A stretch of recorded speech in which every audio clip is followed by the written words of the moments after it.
Before we begin, if you're fascinated by real courtroom battles, shocking verdicts, and the legal cases that made headlines around the world, make sure to subscribe to Legal Case Breakdown. We upload in-depth case files just like this every week. Now, let's step inside the courtroom. A graduation gift is supposed to mark the beginning of a new chapter. For the Herrin family, it became the first chapter of a case that would attract worldwide attention. For the Reisinger-Raubenolt family, it marked the beginning of a loss from which they would never recover. Chris and Cheryl Herrin had two sons, Tristan, the older brother, and Cameron, the younger. By most accounts, they lived a comfortable life in South Tampa and were raising two teenagers with promising futures. Friends and neighbors described the boys as respectful, polite, and the kind of kids few expected to see at the center of a criminal case.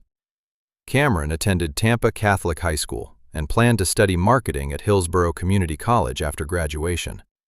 Like many young adults his age, he enjoyed social media, spending time with friends, and had developed a passion for cars. As a graduation present, his parents bought him a brand new Ford Mustang GT. His close friend, John Barrineau, owned a Nissan Altima and shared the same enthusiasm for fast cars. It was an interest that, according to prosecutors, would have devastating consequences. Then came May 23, 2018. That afternoon, Cameron, Tristan, and John left a local gym and headed toward Bayshore Boulevard, a scenic waterfront road frequented by joggers, cyclists, and families enjoying the Florida weather. Among those families was 24-year-old Jessica Reisinger-Raubenolt. She was walking with her 1-year-old daughter, Lillia. It should have been an ordinary afternoon. According to investigators, Cameron and John's vehicles accelerated to dangerously high speeds along the boulevard. Moments later, Cameron's Mustang struck Jessica and her daughter. Jessica died from her injuries. Lillia was transported to Tampa General Hospital, where doctors fought to save her life. She died the following day. In less than 24 hours, a husband lost his wife, grandparents lost both a daughter and granddaughter, and an entire family was left to confront an unimaginable reality. As first responders rushed to help the victims, Cameron and John called 911 and contacted their parents. Cameron's mother drove to the scene immediately. Images captured afterward became the subject of public debate. Some observers believed Cameron appeared unusually composed, while others noted that trauma can manifest differently from person to person, and cautioned against drawing conclusions from appearance alone. Police secured the scene, launched their investigation, and eventually took all three young men into custody. The legal battle that followed would stretch on for years. At an early court appearance, Cameron was seen wearing an anti-self-harm vest while in custody. His bond was initially set at $200,000 before later being reduced to $50,000 at the request of his attorney. He also sought permission to continue driving so he could attend college. The court denied that request, allowing him to attend classes only if someone else provided transportation. After posting bond, he was released under strict conditions, including GPS monitoring, surrendering his passport, and avoiding contact with the victim's family. But while the proceedings moved through the courts, something unexpected was happening online. Cameron's name spread rapidly across social media. Fan accounts appeared on TikTok and other platforms, with many users focusing on his appearance rather than the criminal case itself. Videos describing him as too handsome for prison accumulated millions of views, creating a level of online attention rarely seen in a vehicular homicide case. For many observers, it was an uncomfortable shift in focus away from Jessica and Lillia. Inside the courtroom, however, the attention remained fixed on the evidence. David Raubenolt, Jessica's husband and Lillia's father, attended hearing after hearing, determined to see the legal process through. Prosecutors argued that the deaths were the foreseeable consequence of racing at extreme speeds on a roadway shared with pedestrians. The defense presented a different perspective.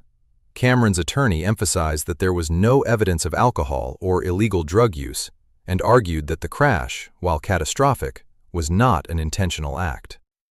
As proceedings continued, each of the three young men followed a different legal path.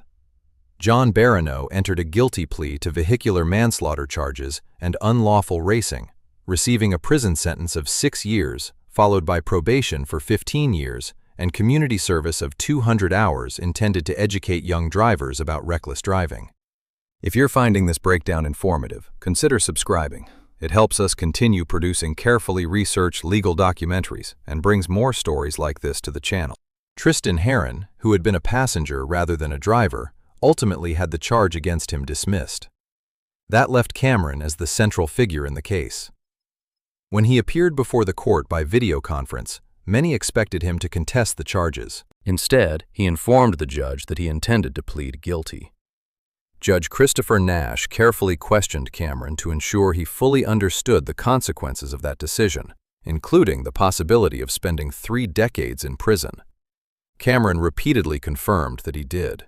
Even after the guilty plea, the case faced repeated delays as defense attorneys challenged evidence recovered from the Mustang's onboard systems, including data relating to speed and vehicle operation before the collision. Those challenges were unsuccessful, but they prolonged the proceedings. For Jessica and Lillia's family, every postponement meant reliving the events of that day. David later described the drawn-out process as an agony that was almost impossible to express in words. When sentencing finally arrived in 2021, both families filled the courtroom. Over nearly 9 hours, witnesses addressed the court. Then Cameron's mother took the stand. She testified that the legal proceedings had placed enormous financial strain on the family, forcing them to sell their home and move into a much smaller one after insurance did not cover losses connected to street racing. She also recalled receiving a frantic phone call from Cameron on the day of the crash. According to her testimony, he repeatedly cried, "Mom, I killed someone." When she reached the scene, she said she found him on his hands and knees, sobbing and vomiting in shock. Some accepted that account as evidence of immediate remorse. Others questioned it, pointing to photographs taken after the crash and arguing that his outward appearance seemed inconsistent with her description. Eventually, Cameron addressed the court through a written statement read by his attorney. He apologized to Jessica and Lillia's family, expressed profound remorse, and acknowledged that nothing could undo what had happened.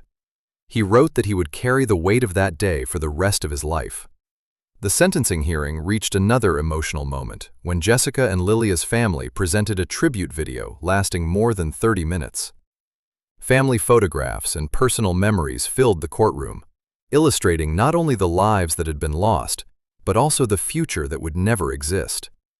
The prosecution then returned the court's attention to surveillance footage, witness testimony, and vehicle data, arguing that together they demonstrated a sustained pattern of reckless driving leading up to the collision. Finally, the judge prepared to announce Cameron's sentence. The courtroom fell silent. For the unlawful racing charge, Cameron received credit for time already served. Then came the first vehicular homicide count, 9 years. After a brief pause, the judge continued. 15 more years on the second count.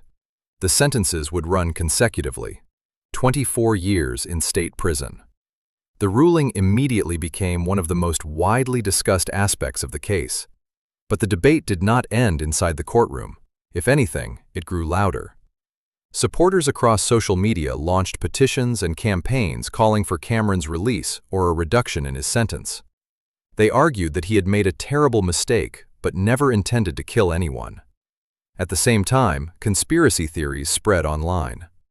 Some users challenged the evidence or directed accusations at investigators and the victim's family, despite the findings presented in court.